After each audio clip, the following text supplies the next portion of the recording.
Well, the best example is there were three guys that were fishing off the coast of Florida, and they happened to be jockeys, really, really good jockeys that were going to be in the Kentucky Derby and Belmont in a couple months.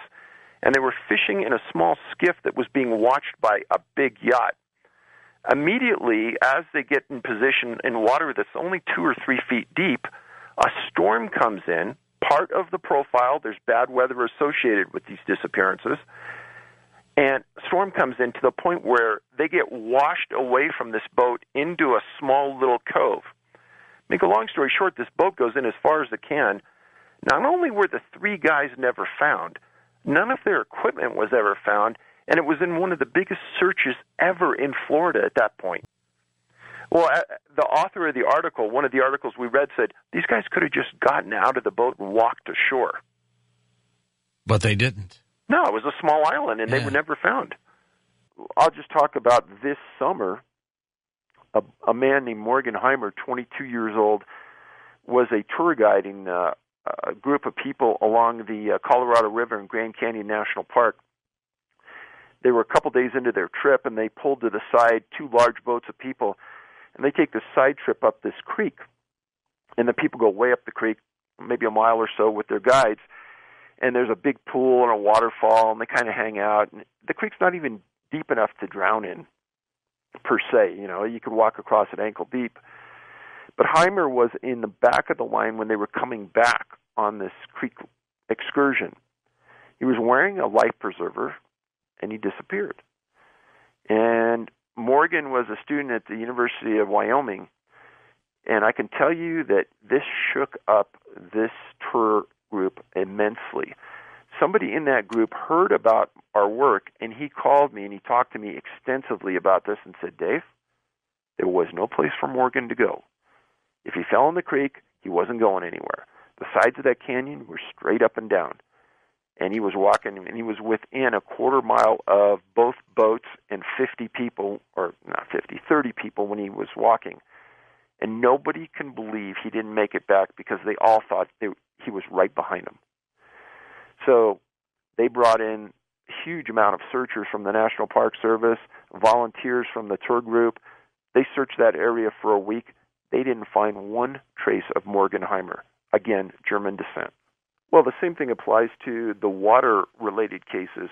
When a body's in water, it does certain things that we know, certain things to the hair, loss of hair, wrinkling of body, fingernails, things like that. And when these bodies are pulled out, coroners have made statements that, well, the person disappeared on Monday, but they've only been in the water for 24 hours, but they've been gone for 6 days. So where have they been for all this time? And that's the importance behind finding a body, especially in water, because it shows things that it wouldn't show otherwise. So Stephen, 23 years old at the time, February 19th, 78, another February disappearance, this time in Holland, Michigan. Holland is just north of Casnovia, also in an area where there's been these clusters of strange disappearances. And also, Stephen, again, was strong religious ties. He was going to Hope College, which is part of the Reformed Church of America. This location that he was at is 30 miles north of South Haven, 76 miles south of Ludington and Baldwin, the cluster area I was telling you about. In February of 78, Stephen was attending Hope, and this is the part that's going to sound strange again. He was trying to get a degree in German. On February 19th, Todd told his roommates he was going to go cross-country skiing along Lake Michigan near Saugatuck, and when he didn't return, they filed a missing persons report. The Michigan State Police led the search, and they pulled out every stop imaginable. The Coast Guard on Lake Michigan went out, tracking dogs, helicopters, foot patrols, and the state police found his skis and his poles on the beach of Lake Michigan, and they saw footprints on the ice leading out 200 yards out onto the lake. And they flew over it, and the footprints just appeared to stop. And they thought at the time that because it had been a couple days, that maybe he had just fallen through the ice, and because there were no tracks coming back. And another report stated that they found his backpack in the same general area. So he was essentially separated from everything he had, and apparently walked out on the ice. And the determination that after a couple of weeks' searches, police wrote down that they believed he died and drowned on the lake. Now, fast forward to May 5th, 79. This all occurred February 1978. So, you're looking at about 15 months later. Stephen says he woke up in a field on a Saturday night, 40 miles from his father's house in Deerfield, Massachusetts. John Kubacki was his dad. 53-year-old father told in interviews, he goes, I thought my son was dead. And he said that he walked up to the door and said that he doesn't remember a lot. He woke up in Pittsfield, said he was lying in a meadow, and he was wearing clothes that weren't his. Now, this is 700 miles east of Lake Michigan, almost in a straight line. Now, in 1983, Stephen went back out and got an MA in linguistics from Ohio University, and in 92, he went back to the University of New Mexico and got a PhD in clinical psychology. I tracked him down into Washington. I called, tried to make a contact with him, told the receptionist I wanted to talk to him, sent him a personal email that I wanted to talk to him. He would never respond. Now, what's important about this, he's a missing student. He's missing in an area that is quoted as the Great Lakes Triangle, and I talk about this in my book.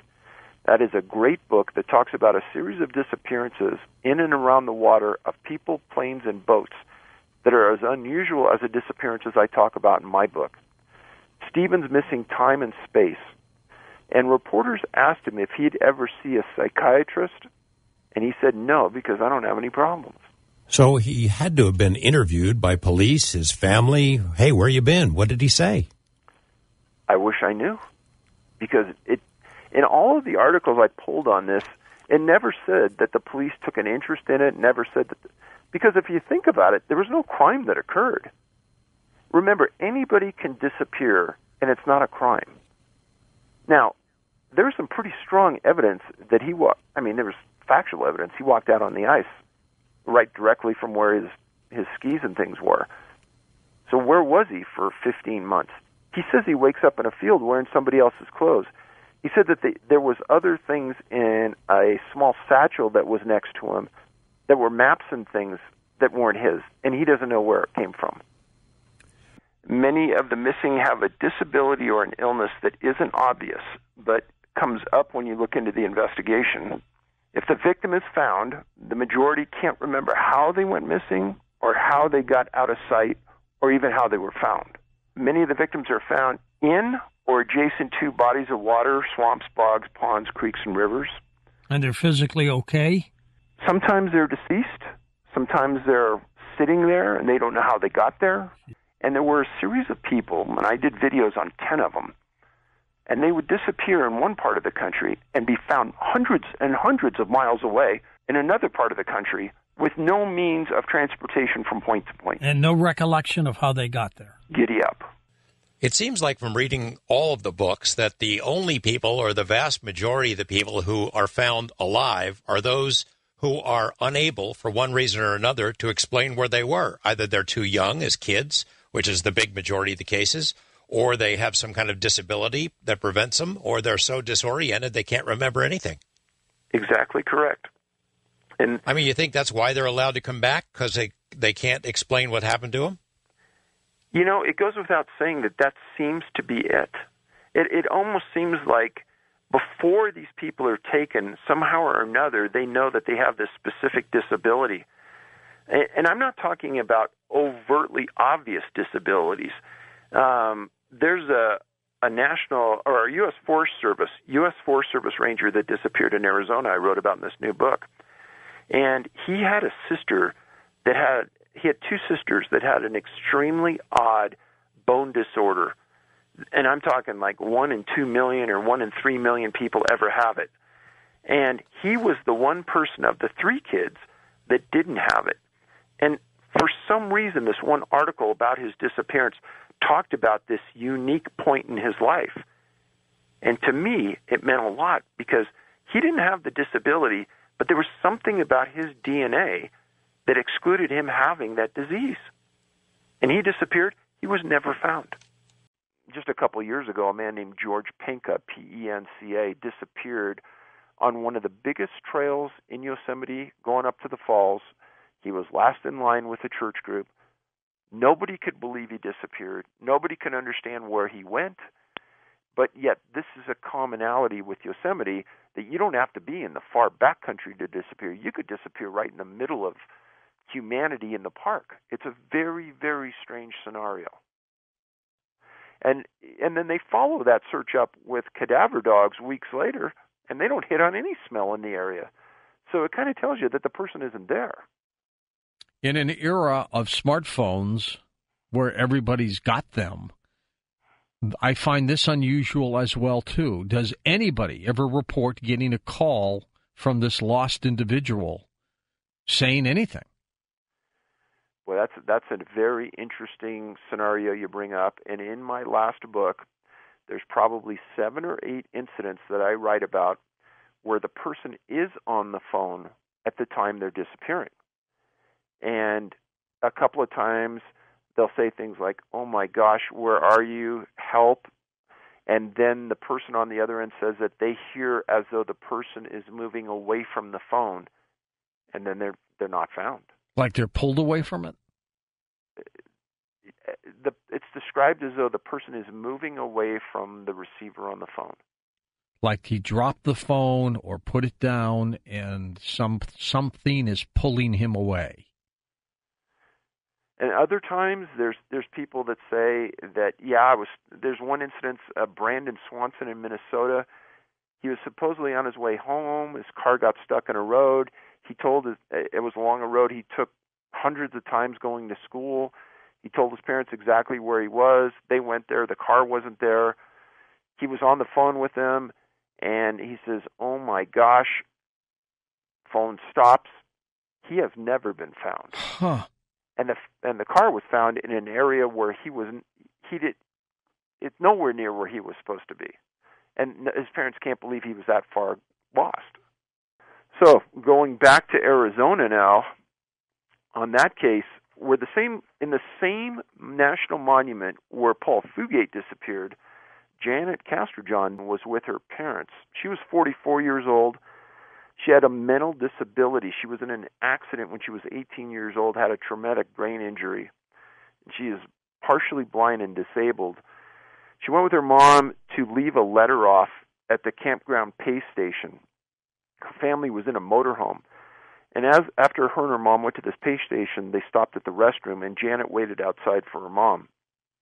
Janet wasn't a small person. She was 5'3", 250 pounds. Her mom came out within minutes, and Janet wasn't there. Gone, completely gone. Her mom didn't hear anything, see anything. Not a scuffle, you'd hear something. A body being dragged away, anything, you'd hear that. Nothing. They brought in canines, and the sheriff's office for that area said there is nothing they can guarantee she's not there. And that was in June of this year. She hasn't been found. That was in an area called Rustler Park in the Chiricahua Mountains, within miles of the monument where Fugate disappeared. Now, you go fast forward 3 months to September 13th of this year, George, the same area in the same park. Lawrence Cosden, 69 years old, came into the park on the 13th, bought a 2-day permit, had his cat with him. People said they saw him on the trail with the cat, just walking along, having fun. He told friends he was going to be back in Tucson on the 17th. His car was found on the 15th with an expired permit. They started to search. Bad weather moved in. They searched for a couple days. They found nothing. He was never found. They found no evidence of where he could be. That's 2 people missing in the same park in 3 months. Neither were ever found. You talk about the no boots or no shoes, and there's a large percentage of the reports that I've written about where that occurs. And one of them right away stuck out to us when we looked at this, and that is in February of 75, a 19-year-old named Charles McCullough went to Crater Lake National Park. And there were 20 to 30-foot snowdrifts around the lake at that time. And he went up sightseeing, and he disappeared. And his dad came out from Virginia and said, "Hey, my son wouldn't do something stupid." He's really a smart kid. He took a semester off just to tour the national parks. Come on, you got to help us find him. He asked the FBI to get involved. They refused. Make a long story short, months later, 10, 12 months later, during the fall and early summer months, some people were backpacking in an area 12 miles back into the backcountry from the lake. And they saw a skull cap laying on the ground, and they got out, and they called the rangers. And I found a man named Marion Jack, who was a law enforcement ranger, and I interviewed him at his house. I had to interview him at his house because the National Park Service said that they didn't have any copies of this report, and you're not going to find anything about this case anywhere. And if I hadn't contacted Marion, the facts of this would never come out. He and his partner ride on horseback 12 miles in, and they get into a box canyon with a very small creek. They step over the top of a big Douglas fir tree, and he said, Dave, it looks like this man unbuckled his pants, dropped his fly, and pulled his pants down to his toes and disappeared. There were bones in the socks. The buckle was undone. The zipper was down. There were no boots. There was no coat. There was no shirt. Yet this man disappeared in the middle of winter with 20 to 30-foot snowdrifts. Marion said he was so disturbed, he and his partner, by what they saw, they backed out. They called for an FBI evidence response team from Portland to come down and work the scene because it was so unbelievable. How did this man get to that location in the middle of winter? He goes, Dave, physically impossible. Les Stroud, Survivor Man, he read my books. He got a hold of me. And he said, Dave, I read this story about a 2-year-old boy in Oregon that supposedly traveled 9 to 12 miles over 2 mountain ranges in 11 hours. And he went over creeks and 2 fences. He goes, Dave, I don't even know if I could do that. And I suppose that's the type of response you get from people who have read the books and understand the impossibility of what some of these small children have done. I look at the facts and I say, this doesn't make any sense, and that's why I wrote it. I don't think that these little children on their own could get the distances that are described by search and rescue and journalists, and that's why they're in the books, because it is unbelievable. And they go up, too. That's some of the most interesting cases, is these kids with sometimes no shoes, very little clothing, they go up instead of, presumably, with the easier path of going down. Exactly. And when the parents get the child back, they'll say something like, my child is too young, and they don't even know how to undress themselves. They can't get their own shirt off, or they can't tie their shoes, or you hear these things time and time again. And when you talk to search and rescue and you understand young kids, they'll take the path of least resistance 99% of the time, and that's downhill. And same with most people. I mean, most people will go downhill because it's easier.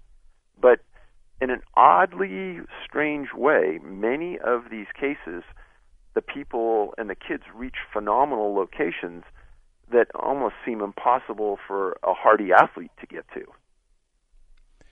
So can you say they were transported by something, someone, some way? Well, when you think about the distance, that's one. But number two is, when you lose a scent trail, that either means that the person never went that direction, or somehow or another they were elevated and maybe on horseback or some other way to get from point to point. I think that's the only conclusion you can reach, George. Tell us what we know about Mike Herdman, the missing firefighter. So he went hiking up in the Los Padres National Forest in an area called the Sespe Wilderness on June 13th with a fellow firefighter, paramedic from Arcadia. Mike's a married man, father, has a small daughter. He has a lot of experience in the woods. The guy he was with didn't have a lot of experience, but they hiked far in to the wilderness, started to set up camp. Mike brought his dog with him, and just as they were setting up camp, Mike was wearing a pair of shorts and a shirt, and that's it.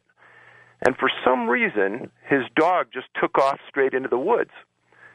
Well, the individual that Mike was with saw Mike take off running into the woods for the dog named Duke, and that was the last that Tyler Byers, the other firefighter, ever saw of Mike Herdman. And Tyler stuck around, called for Mike during the night, yelled for him throughout the night, eventually gave up and decided to hike out the next day, which was an all-day deal. So by the time that search and rescue finally got on it, it was probably a day and a half into the disappearance. Now, what's interesting is that in the last 5 years, we've been doing research into the missing people in the woods scenario. And a couple of things about this are exactly on key for what we found. Okay. Namely, a lot of people disappear with a dog or chasing a dog into the wilderness. And this is exactly what happened to Mike. Second part of that scenario is when people disappear, when they're found without shoes or other pieces of clothing. Well, Mike disappeared with no shoes. And now, did he have shoes on when he went running into the woods? No. He did not. Okay.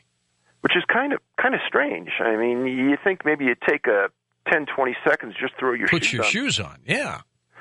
But no, he didn't. Now, right after this happened, I got an email from someone and said, do you understand the area that Mike disappeared in? And I got to be honest, at the beginning I didn't. And they sent me to a website, and the name of my latest book is Missing 411, The Devil's in the Detail.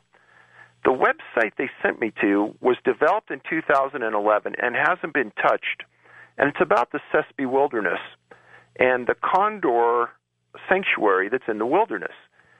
And darn if the name of that website isn't The Devil's in the Detail. Oh, my God. Well, there's a lot of people that sent me emails that said, well, we think he fell as he ran into the woods, and maybe he broke his leg and he can't get out. And I explained that Tyler Byers took the search crew into the location where Mike disappeared. And there's been 200 people searching for a week in a grid pattern out of that area. And if Mike did break his leg, he can still yell for help. That's right. Number one. Right.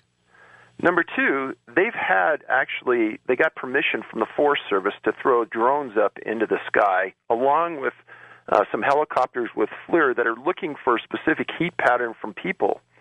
Thermal imaging. Correct. And they haven't come up with any images. Now, one thing that everyone was looking for was his dog, Duke. And searchers had seen him during that week running around, but they couldn't get him. And then on Sunday, June 22nd, 9 days after he disappeared, Duke showed up at the trailhead where Mike's car was originally parked. So he did come back? He came back. Did they catch him? They got him. Without Mike? No Mike. And they said that he looked a little weathered, a little beaten up, just from the elements, and they were going to take him in and give him some injections of something and try to get him going, but the dog did not appear like it wanted to go back into the woods. Like it was petrified? They didn't use those words, but they said it wasn't in condition enough to go back in.